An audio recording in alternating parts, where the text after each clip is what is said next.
7 tips to overcome depression. Biblical approach. Number 1. Huwag mong sarilihin ang sakit. Sometimes the best way to lighten the load is to share it. Don't carry it alone. Makipag-usap ka sa mga pinagkakatiwalaan mo. God often heals us through the comfort of others. Bible verse, James 5:16.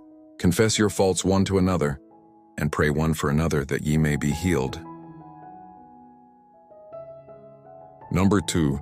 Emotions are valid pero hindi ang pangmatagalan. You may feel lost today, but it doesn't mean your story ends here. Alalahanin mo maging ang gabi ay may katapusan ng liwanag ng umaga.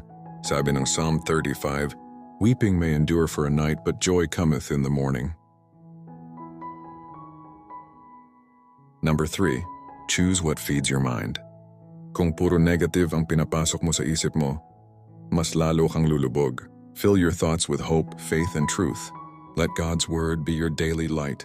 Sabi ng Joshua 1:8, this book of the law shall not depart out of thy mouth, but thou shalt meditate therein day and night, that thou mayest observe to do according to all that is written therein. For then thou shalt make thy way prosperous, and then thou shalt have good success. Number 4. Rest is part of healing. Hindi ka tamad, napagod ka lang. Even Jesus took time to rest and pray. Your soul also needs to breathe. Jesus' invitation on Matthew 11:28, come unto me, all ye that labor and are heavy laden, and I will give you rest. Huwag mong suluhin ang problema, huwag mong kimkimin, give it to the Lord. Number 5. Don't isolate, connect with people who lift you up.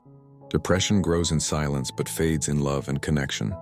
Surround yourself with godly friends who remind you that you matter. Sabi ng Mangangaral 4:9-10. Dalawa ay maigi kaysa isa, sapagkat sila ay may mabuting kagantihan sa kanilang gawa. Verse 10, read to yourself. Number 6. Worship through the pain. When you can't explain your sadness, worship anyway. Praise invites God's presence, and His presence brings peace na hindi kayang ibigay ni numan. Sabi ng Psalm 16:11, in your presence is fullness of joy. Number 7. Keep walking with faith one day at a time. Sabi ng 2 Corinthians 5:7, for we walk by faith, not by sight. Healing doesn't always come overnight, but every step with Jesus brings new strength. Kahit di mo pa nakikita, maniwala ka sa Panginoon. Yan ang tunay na kahulugan ng pananampalataya. Hebreo 11:1. Read to yourself in Romans 10:17. Give time in Bible reading and prayer. The Word of God gives you direction and peace through His Spirit. Thanks for follow, subscribe, and send star. God bless.